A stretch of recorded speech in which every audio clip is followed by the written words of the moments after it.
बिस्मिल्लाहिर्रहमानिर्रहीम। ये हमारे पास एक्सरसाइज 1.1 है। हमने सारी इसकी पिछली प्रॉपर्टीज़ पढ़ ली थी रियल नंबर्स की, जो हमारा लास्ट लेक्चर था। अब अगर वो आप लोगों ने याद कर ली हैं तो आपको ये एक्सरसाइज करने में कोई डिफ़िकल्टी नहीं होनी चाहिए, ठीक है। तो हमने उसमें पढ़ा था, अगर प्रॉपर्टीज़ दोबारा भी आप इस लेक्चर को देखने से पहले तमाम प्रॉपर्टीज़ को एक नज़र दोबारा देख लें, तो हमने कहा था कि clear property with respect to addition और multiplication. With respect to addition clear property ये होती है कि आपके को सेट में जो भी नंबर दिया हुआ है, चाहे वो 1 है, चाहे वो 2, 4, 6 नंबर्स हैं, उनमें आप उस नंबर को पहले आप देखें विद रिस्पेक्ट टू एडिशन, यानी यहाँ पर ज़ीरो दिया हुआ है ना, तो आप ज़ीरो को ज़ीरो में ऐड करके देखें विद रिस्पेक्ट टू एडिशन। तो आप ऐड करें, अगर आपके पास रिज़ल्ट भी अगेन उसी सेट का नंबर आ जाता है, यानी अब तो सिर्फ ज़ीरो है, तो फिर वो clear law with respect to addition hold करेगा। और इसी तरह से मल्टीप्लिकेशन में भी यही होता है कि clear law with respect to multiplication ये होगा कि आपके सेट में जो नंबर्स हैं आप उसे मल्टीप्लाई करें, आपके पास जो आंसर आता है वो भी उसी सेट को बिलोंग करना चाहिए, देन वो क्लियर प्रॉपर्टी होल्ड करता है।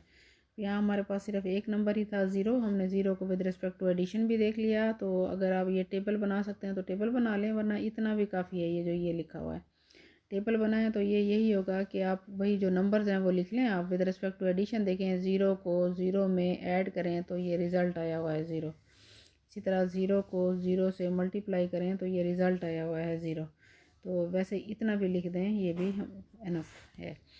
अभी जैसे हमने ज़ीरो के लिए किया उसी तरह अब 1 के लिए भी हम करेंगे 1। तो ये 1 के लिए आप विद रिस्पेक्ट टू एडिशन देखें तो आपने एडिशन वाला काम करना है। 1 को 1 में ऐड करें, हमारे पास जो रिज़ल्ट आना चाहिए वो इस सेट के अंदर आना चाहिए। अगर वो अंदर इस सेट में आता है तो वो क्लियर प्रॉपर्टी होल्ड करेगा, अदरवाइज नहीं करेगा। देखिए हमने क्या किया, 1 + 1 दैट इज़ इक्वल टू 2। तो 2 जो रिज़ल्ट आया है वो हमारा इस गिवन सेट में नहीं है इसमें प्रेजेंट, तो इसलिए हम कहेंगे कि ये clear property with respect to addition नहीं रखता। तो अब हमने इसी तरह से मल्टीप्लिकेशन का देखना है। ये 1 है, सिर्फ सिंगल एलिमेंट ही है 1, तो आप 1 को 1 से मल्टीप्लाई करें। देखिए हमारे पास रिज़ल्ट 1 आता है, वो सेट में होल्ड करता है, सेट के अंदर मौजूद है जो हमें गिवन था। तो तब हम कहेंगे कि क्लियर प्रॉपर्टी रखता है। अब इस क्वेश्चन से आपको ज़्यादा समझ आएगी कि हमारे पास ज़ीरो और -1 दो एलिमेंट्स हैं। तो ये दो एलिमेंट्स के लिए हमने वही किया, एक टेबल बना ली। टेबल इस तरह बनाएंगे आप, ऐसे और ये ऐसे। आप ये एलिमेंट्स लिख लेंगे जो सेट में मौजूद हैं। ये ज़ीरो था, ये -1 था, यहाँ ऊपर भी लिख लेंगे ज़ीरो और -1। अब आप इनको ऐसे करते जाएं, ये ज़ीरो इस ज़ीरो से ऐड होगा तो हमें ज़ीरो ही मिलता है, ये ज़ीरो इस -1 से ऐड होगा तो हमें -1 मिलता है। फिर -1 को करें, -1 ये दोबारा ज़रा देखें कि -1, ये जो -1 है ये इस ज़ीरो से ऐड होगा तो हमें -1 रिज़ल्ट मिलेगा, ये वाला। फिर यही -1 इस -1 में ऐड होगा तो हमें -2 मिलेगा।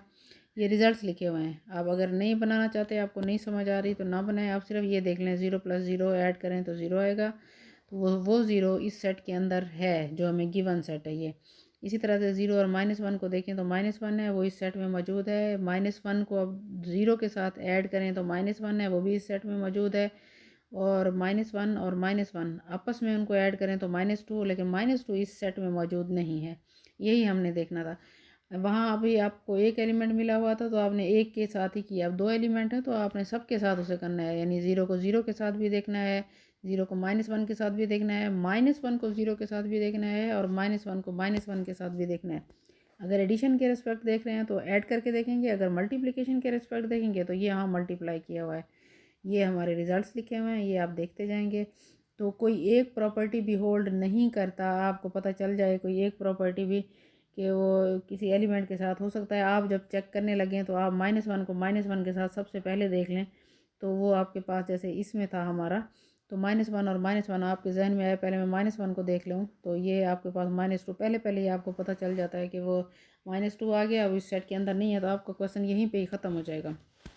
तो आपने इन सब को चेक कर लेना है। ये आपके पास जितने भी हैं ये सारे इसी तरह से होंगे, आप इन सब को देखिएगा। ये -1 और -1 वाला भी इसी तरह से है।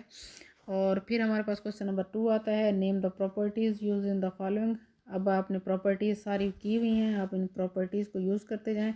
हम दोबारा देख लें ज़रा अपनी प्रॉपर्टीज़ को भी, अब ताकि आपको क्वेश्चन करने में आसानी हो।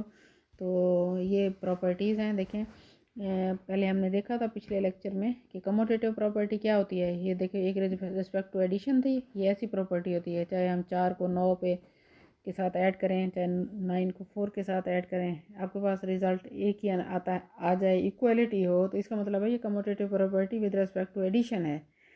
हमने हमने मल्टीप्लिकेशन वाली भी पढ़ी थी कि अगर कहीं आ जाता मल्टीप्लिकेशन तो आप फिर एडिशन की बजाय मल्टीप्लिकेशन का यहाँ साइन यूज़ करते हैं। ये भी हमने पढ़ा था कि कहीं से 3 नंबर आ जाते हैं, पहले 2 को सॉल्व करें या आखिरी 2 को, ये हमने कहा था ये एसोसिएटिव प्रॉपर्टी होती है, तो ये भी आपको पता है।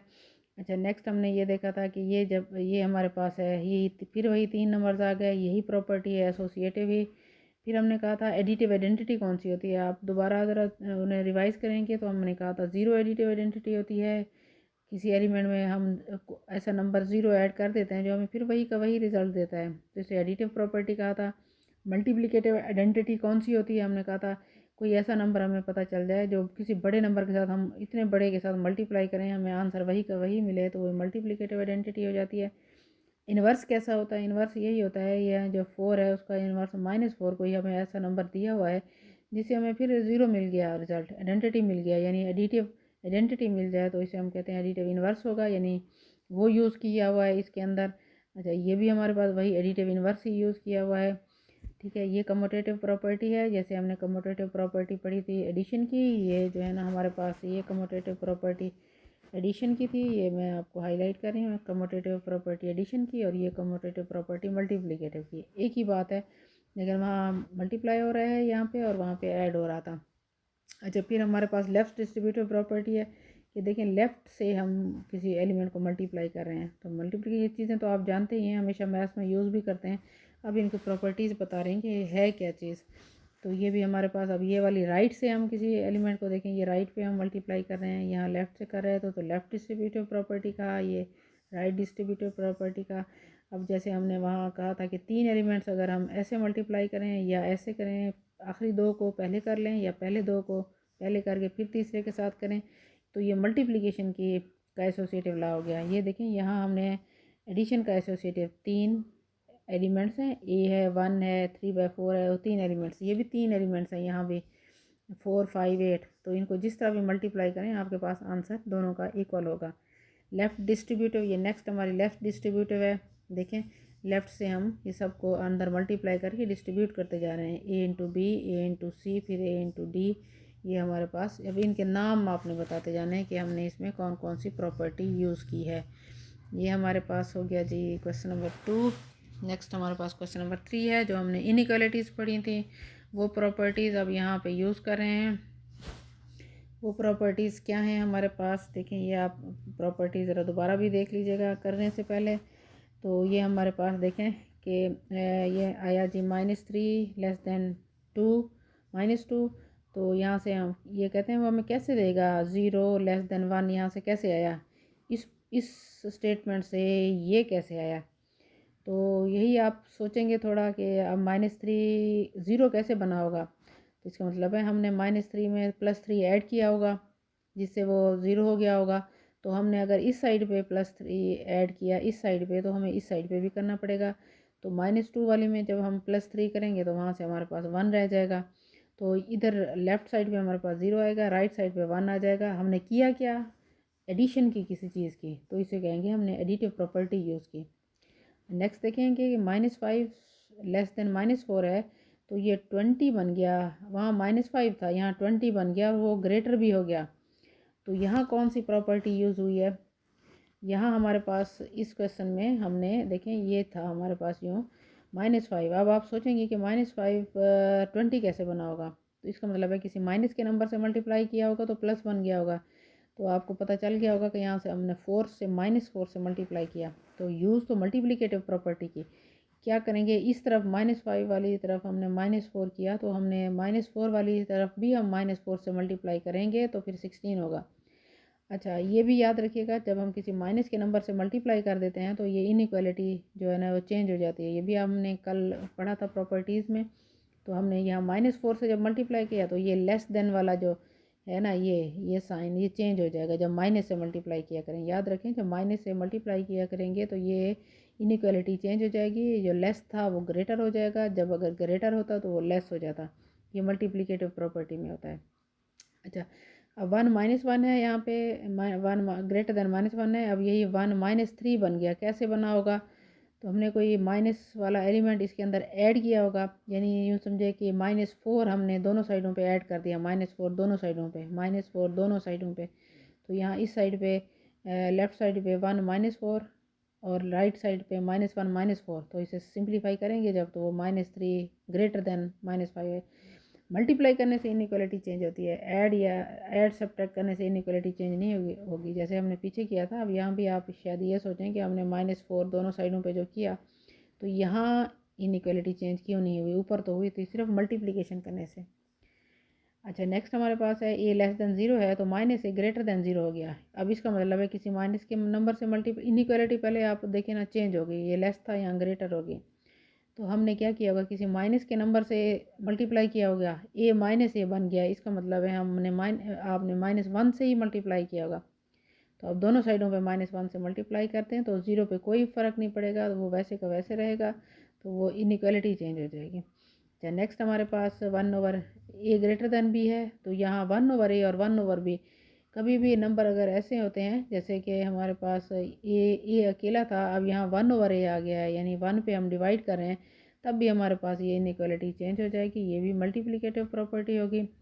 ये भी इसी तरह से ए ग्रेटर देन बी था तो यहाँ -a हो गया है, तो -a कैसे बना होगा, हमने किसी माइनस के नंबर से मल्टीप्लाई किया होगा, यानी -1 से ही किया होगा तो ये -a बना। माइनस की वजह से ये जो इनइक्वालिटी है वो भी चेंज हो जाएगी, ये ग्रेटर था तो ये हमारे पास लेस हो गई। ये हमारा ये वही सारी प्रॉपर्टीज़ यूज़ की हैं। अगर आप प्रॉपर्टीज़ को अच्छी तरह कर लेंगे तो आपको इनमें करने में कोई डिफ़िकल्टी नहीं होगी। तो फोर्थ में भी हमारे पास इसी तरह से ही है। फोर्थ वाले क्वेश्चन आप वही पहले भी करते होंगे पिछली क्लासेस में। ये देखें, अगर आप वैसे ही सिंप्लीफाई करें जस्ट इसको, तो आप कहते हैं कि सी एलसीएम होगा, और एलसीएम जब हम सॉल्व करते हैं, ये एलसीएम जब हम सॉल्व करते हैं तो ऐसे ही करते हैं, सी एलसीएम तो आप a+b लिखा करते हैं। इतना तो आप पहले से ही करते आ रहे हैं, लेकिन अब आपने प्रॉपर्टीज़ से बताना है कि होता कैसे है एक्चुअली। नंबर सिस्टम में हम करते यूँ हैं, तो आप इसमें लेफ़्ट साइड एक साइड ले लेंगे, आप उसको राइट साइड के इक्वल करेंगे, लेकिन बताएंगे कहीं कोई प्रॉपर्टी यूज़ हुई है तो उसको मेंशन ज़रूर कीजिएगा कि कौन कौन सी है। अगर आप प्रॉपर्टीज़ आपको याद हैं तो आप लिखते जाएंगे। अच्छा, लेफ़्ट हैंड साइड हमने ले ली, उसमें क्या हुआ 1/c हमारे पास दोनों में कॉमन है, तो हमने वो 1/c सेपरेट कर लिया। ये 1/c वैसे देखेंगे, अगर आप फिर रिवर्स स्टेप करें तो a 1 के साथ मल्टीप्लाई होगा तो a देगा, b 1 के साथ मल्टीप्लाई होगा तो b देगा, फिर ऊपर वाला ही हमारे पास आ जाएगा। हम यहाँ करना क्या चाहते हैं, कोई प्रॉपर्टी यूज़ करना चाहते हैं ताकि वो हमें बता सकें हम कि ये प्रॉपर्टी यूज़ की। 1/c कॉमन आ गया, 1/c कॉमन ले लिया तो यहाँ हमारे पास a बचा, यहाँ b बचा, तो ये हमारे पास 1/c हमने यहाँ लिख दिया। तो ये हो गया right distributive property. Right distributive property, ये डिस्ट्रीब्यूट कर दिया, यानी हमने इसको सेपरेट कर दिया, अलहदा कर दिया, 1/c को कॉमन ले लिया। और राइट से कॉमन लिया तो राइट डिस्ट्रीब्यूटिव का। लेफ़्ट से कॉमन लेंगे, अगर कोई नंबर लेफ़्ट पे होता तो फिर हम लेफ़्ट डिस्ट्रीब्यूटिव प्रॉपर्टी आगे कहीं आएगा तो वो भी आप देखिएगा। अच्छा, नेक्स्ट हमारे पास इसका है यही कि 1/c था बाहर और a+b है, तो हम इसको हम मल्टीप्लाई अगर करें a+b को 1 के साथ, a+b को 1 के साथ, तो हमें a+b/c हमारे पास आ जाएगा, ये राइट साइड से। सिमिलरली इस क्वेश्चन को भी आप क्या करेंगे, जैसे अभी क्या लेफ़्ट हैंड साइड ले ली, ये लेफ़्ट हैंड साइड, ये हमने लेफ़्ट साइड लिख ली। इन दोनों में आप देखें हमें कोई कॉमन नहीं नज़र आ रहा, तो हमने कुछ ना कुछ बना लिया कॉमन। ये 1 इसमें से कॉमन है।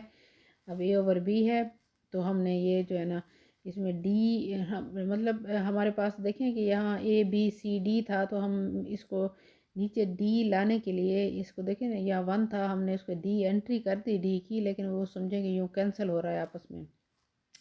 तो इसी तरह वहाँ हमने b के साथ कर दिया। ये किया इसलिए है ताकि यहाँ हमारे पास जो है ना 1/b और d/d आ जाए। ये देखें, ये d/d, ये b/b। तो करना क्या था, हमने एक्चुअली नीचे हमने b d दोनों लाने थे, इसलिए हम यहाँ पे इसको d के साथ कर दिया ताकि हम d ले आएँ, इसको b के साथ कर दिया ताकि b ले आएँ, और डिनोमिनेटर में हमारे पास ये b d दोनों आ जाए। तो बी और डी इसीलिए हमने मल्टीप्लाई किया। तो ये अब बी और डी आ गए। बी और डी को फिर हमने ऐसे लिखा है, ये हमारे पास हो जाएगा जी, ये हमारे पास हो जाएगा ए डी को यहाँ लिख दिया हमने 1/BD, और इधर से भी हमने BC को लिख लिया और ये 1/BD।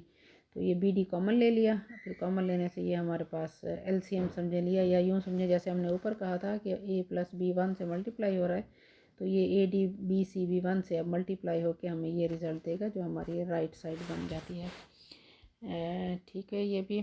और ये फिर ये हमारे पास आ जाता है जी क्वेश्चन नंबर इसका 5 में वही सिंप्लीफिकेशन ही है। वैसे तो हम सिंप्लीफिकेशन कर लेते थे, सिंपल सिंप्लीफिकेशन ही है और एलसीएम ही ले रहे हैं, लेकिन थोड़ा सा प्रॉपर्टीज़ यूज़ करके ले रहे हैं। लेफ़्ट हैंड साइड इसका भी यही प्रूव करना है, तो हम प्रूव करने के लिए हमेशा लेफ़्ट साइड ले लेते हैं। ये हमारी लेफ़्ट साइड है, यहाँ भी कोई कॉमन नहीं है, हमने 1 को खुद से लगा दिया। अब देखें कि हमारे पास ये जो है नीचे डिनोमिनेटर में 12 है, लेकिन हमारे पास राइट साइड में 36 है। उसको 36 बनाने के लिए हमने 1/3 से ये मल्टीप्लाई कर दिया, और इसी तरह 18 जो था इस साइड पे 18 था, उसको 36 बनाने के लिए 2/2 कर दिया। या 2/2 लिखें या 2 × 1/2 लिखें, ठीक है। अब फिर हमने इसको फिर वही 2/2, ये स्टेप बेशक ना भी करें तो ये डायरेक्ट 3/3 और 2/2 आप लिख सकती हैं। अब इनको मल्टीप्लाई कर दिया तो हमारे पास ये आ गया 36 1/36, जो कि हमने कॉमन लेना है। जो हमारे डिनोमिनेटर में समझे एलसीएम है, उसको हमने दोनों साइडों पे कॉमन ले लिया। ये फिर हमने उसको राइट साइड के इक्वल कर दिया। ये हमारी राइट साइड थी। ये हमारा फिर लास्ट क्वेश्चन है। लास्ट में देखें फिर वही काम हमने किए हैं, वही प्रॉपर्टीज़ लिखते जाएंगे। जो प्रॉपर्टी आपको पता चले कि ये यूज़ हुई है, तो हमने क्या किया, वही लेफ़्ट साइड ले ली। लेफ़्ट साइड को हमने फिर कैसे लिखा कि इसको हमने लिखा जी ये 1/4, ये हमने निकाल लिया, इसमें से 1/4 निकाल लिया। उसको हमने बाकी जो अंदर रह गया वो ये हमारा 4 + 16x था, वो हो गया। अब इसको ये साथ साथ रेफरेंस दिया है कि हम इसको ऐसे कर रहे हैं कि वह A/B को हम ऐसे लिख सकते हैं 1/B × A। जैसे हमने इसको लिखा है 1/B, अब समझे ये हमारा B है 4, 1/B × ये हमारा A है, जो ऊपर था उसको हमने A कह दिया। अब हमने उसको फिर वही मल्टीप्लाई कर दिया। ये ज़रा दोबारा देख लें। फिर हमने 1/4 था, उसको हमने क्या लिखा, 4 × 1 लिख दिया, फिर 4 × 4x। एक्चुअली हम यहाँ से कॉमन लेना चाहते हैं, इसलिए आपको यहाँ दिखाया है कि 4x × 1 लिख दिया, फिर 4x × 4 लिख दिया। तो ये ज़रा देख लेंगे, ये नज़र नहीं आ रहा आपको। तो ये हमारा हो गया 4, ठीक है। नेक्स्ट फिर हम इसको जब करेंगे, नेक्स्ट अब इसको जब करेंगे तो ये हम वही साथ साथ लिखते जाएंगे। ये मल्टीप्लिकेटिव आइडेंटिटी है। मल्टीप्लिकेटिव आइडेंटिटी, मल्टीप्लिकेशन यानी हमने इस 4 के साथ 1, जो मल्टीप्लिकेटिव आइडेंटिटी होती है 1, वो हमने लगा दी इस 4 के साथ, ठीक है। अब फिर डिस्ट्रीब्यूटिव प्रॉपर्टी, डिस्ट्रीब्यूट हमने उसमें से 4x उसमें से जो है ना 4 निकाल दिया, 4 निकाला है अगर उस ब्रैकेट में से, तो हमारे पास ये अंदर ये बच गया, इसको कहते हैं डिस्ट्रीब्यूटिव प्रॉपर्टी।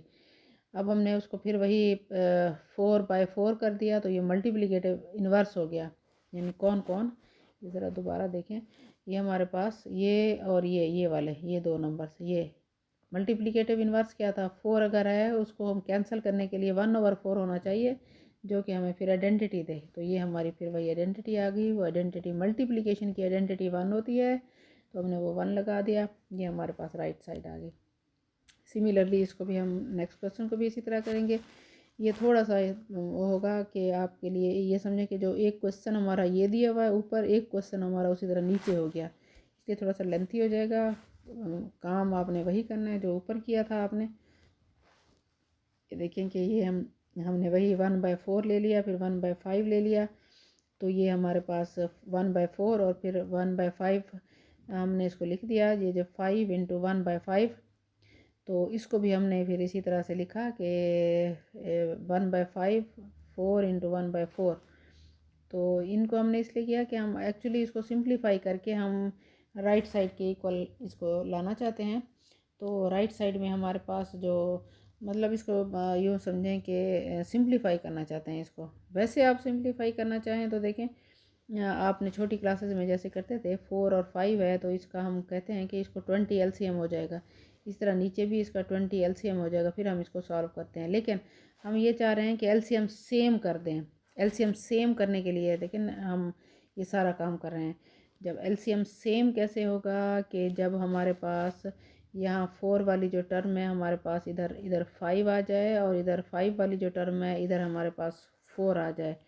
तो फिर हम उसी को करने के लिए हम ये काम कर रहे हैं। यहाँ ऐसे किया और यहाँ ऐसे किया, ठीक हो गया। फिर ये हमारे पास 5 इंटू 1 आ जाएगा, ये 4 इंटू 5 आ जाएगा, फिर 4 इंटू 1 एंड 4 इंटू 5 हो जाएगा। हमारा काम क्या था, हमने नीचे डिनोमिनेटर में एलसीएम सेम करना चाहते हैं। देखें जब हमने ये सारी मल्टीप्लिकेशन कर दी तो ये डिनोमिनेटर सेम हो गए, 5/20 और 4/20, और इसी तरह ये नीचे भी ऐसे आ गए। अब हम इसका जो है ना वो एलसीएम ले लेंगे। तो एलसीएम जो हमारा आया 1/20 वो हम कॉमन ले लेंगे। ये हमारा एलसीएम 1/20 आया हुआ है, ये दोनों में कॉमन, और इसी तरह ये यहाँ कॉमन, ये हमने कॉमन निकाल लिया। बाकी जो बचता है हमारे पास उसे हम सिंप्लीफाई करेंगे तो हमारा आंसर आ जाएगा। ठीक है, कोई मुश्किल नहीं है। थोड़ा सा आप ज़रा प्रॉपर्टीज़ को दोबारा पढ़ें अच्छी तरह से और फिर आप उन्हें सॉल्व करें इन क्वेश्चंस को। तो जैसे हमने अभी किया इसी तरह से ही ये हमारा ये क्वेश्चन है। वहाँ हमारे पास नंबर्स थे, यहाँ नंबर्स नहीं है। अब हमारे पास वही A/B है और C/D है। इसी तरह A/B C/D माइनस हो रहे हैं। ये बिल्कुल वही जैसे ऊपर वाला क्वेश्चन है, वहाँ नंबर्स हैं, वहाँ यहाँ नंबर्स नहीं है हमारे पास। अब हम करना ये चाहते हैं, चूँकि हमारा एलसीएम BD आना है, BD, तो हम क्या करेंगे कि इस वाले में भी ये जो हमारे पास है जी ये वाला, इसमें भी हम D ले आएँ, इसमें B ले आएँ। तो हम इसे D/D से कर देंगे, A/B को D/D से मल्टीप्लाई कर देंगे। यानी आप डायरेक्ट अगर इस स्टेप से कंफ्यूज हो रहे हैं तो आप डायरेक्ट यहाँ आ जाएं। इसके अंदर D नहीं है तो इसे D/D से मल्टीप्लाई कर देंगे, इसके अंदर B नहीं है तो इसे B/B से मल्टीप्लाई कर देंगे। सिमिलरली नीचे भी वही काम किया। देखिए हमारे एलसीएम सेम हो गए। यहाँ ये B1/BD 1/BD यहाँ भी, और यहाँ भी हमारे पास 1/BD आ गए। ये BD आप निकाल लें, ये कॉमन हो जाएगा। तो ये हमें ये कॉमन मिल गया, ये BD हमारे पास निकल आया बाहर। इसको हमने यहाँ इसको देखते हैं डिस्ट्रीब्यूटिव लॉ साथ लिखेंगे हमने। डिस्ट्रीब्यूटिव लॉ में ऐसे होता है कि ये चाहे आप इधर ये दो नंबर्स ये हैं ऐड हो रहे हैं, उसके तीसरे के नंबर के साथ जब मल्टीप्लाई करेंगे फिर हम इसे आपस में ऐसे मल्टीप्लाई किया था, यहाँ ऐसे ये इसके साथ मल्टीप्लाई हो जाएगा और ये इसके साथ ये से हम डिस्ट्रीब्यूट कर देते हैं, सेपरेट कर देते हैं, अलहदा कर लेते हैं इस तरह।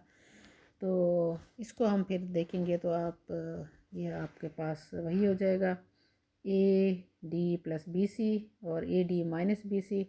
तो ये हमारा कैंसलेशन ला, यानी हमने इन दोनों को कैंसिल कर दिया, तो ये कैंसलेशन ला अप्लाई किया तो ये साथ लिख देंगे।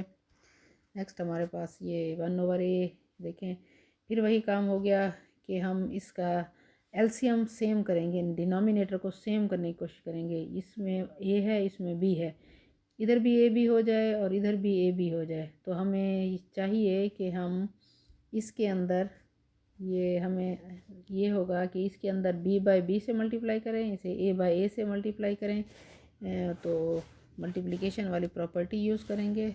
मल्टीप्लिकेशन वाली प्रॉपर्टी यूज़ करने के बाद ये हमारे पास यही मैं कह रही हूँ, पिछला स्टेप अगर आप ना करना चाहें तो ये B/B, ये A/A, और इसी तरह से ये इसे हमने मल्टीप्लाई कर दिया।